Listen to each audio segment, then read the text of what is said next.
आत्मा नित्य है, इसलिए वो नहीं बदलती, परंतु शरीर नाशवान है, इसलिए एक ही आत्मा के कई शरीर बदलते हैं।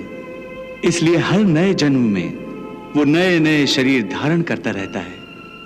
हर नए जन्म में आत्मा नए नए शरीर तो बदलता ही है, बल्कि हर एक जन्म में भी उसे जो शरीर मिलता है वो एक शरीर भी उसी जन्म में बदलता रहता है।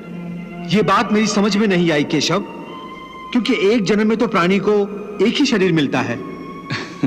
नहीं, एक नहीं, अनेक शरीर मिलते हैं एक ही जन्म में। मैं अब भी नहीं समझा प्रभु। मैं समझाता हूं। याद करो अपना बचपन। उस समय अर्जुन का शरीर कैसा था? एक बालक का। और आज वो शरीर कहां है? वो शरीर तो बदल गया इस शरीर में। अर्थात वो शरीर नहीं रहा। आज तुम्हें एक युवक का शरीर मिला है।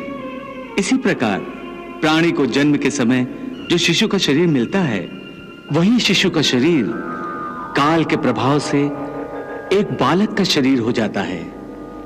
फिर वो किशोर अवस्था में आता है, फिर एक जवान पुरुष का शरीर बनता है, फिर अधेड़ उम्र का, फिर बूढ़े का रूप लेकर अंत में एक सूखे पत्ते की तरह जीवन के वृक्ष से टूटकर गिर जाता है।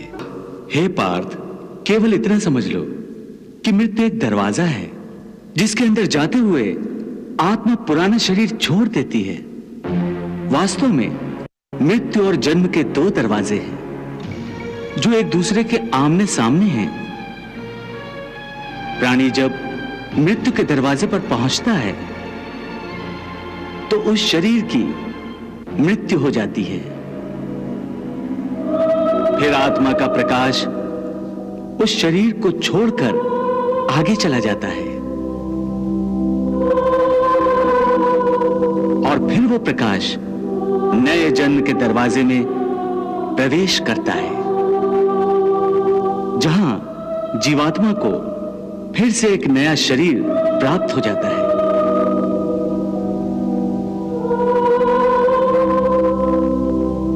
और वहां से उसके नए जन्म की नई यात्रा शुरू हो जाती है। हे पार्थ, आत्मा नित्य है, इसलिए वो नहीं बदलती, परंतु शरीर नाशवान है, इसलिए एक ही आत्मा के कई शरीर बदलते हैं। इसलिए हर नए जन्म में वो नए नए शरीर धारण करता रहता है। हर नए जन्म में आत्मा नए नए शरीर तो बदलता ही है, बल्कि हर एक जन्म में भी उसे जो शरीर मिलता है वो एक शरीर भी उसी जन्म में बदलता रहता है।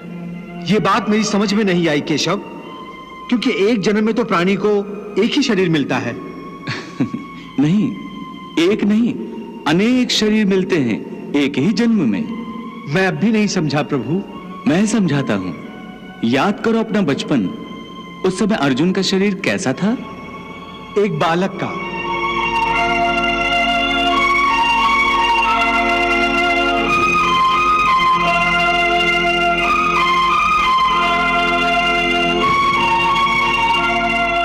और आज वो शरीर कहां है?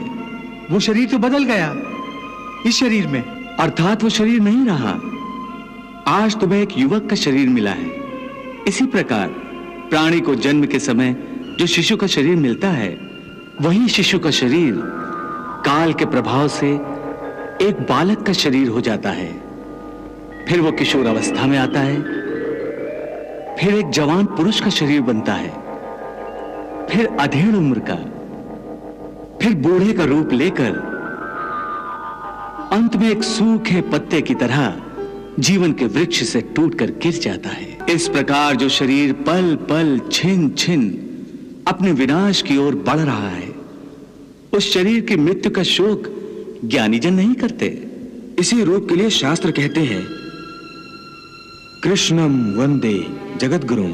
फूल की भांति हमारे शरीर अपने प्रकृति के कारण जन्मते हैं, बच्चे बनते हैं, जवान होते हैं, फिर वही जवानी मुरझाने लगती है जिसे बुढ़ापा कहते हैं। और उस वृद्ध शरीर को जब आत्मा छोड़ देती है तो उस शरीर की मृत्यु हो जाती है। परंतु वो आत्मा कहां चली जाती है? शरीर के बिना आत्मा कहां और कैसे वास करती है? पुराना शरीर छोड़ने के बाद आत्मा नए शरीर में वास करती है। किसी शिशु के शरीर में चेतना रूप होकर आ जाती है, फिर वही चक्र शुरू हो जाता है। फिर वही जन्मना, रेंगना, उठकर चलना, फिर लड़खड़ाना और गिर जाना। ये सब शरीर के कौतुक हैं। इतनी बात समझ लोगे तो ना तुम्हें किसी के मरने का शोक होगा और ना तुम्हें मृत्यु का भय होगा।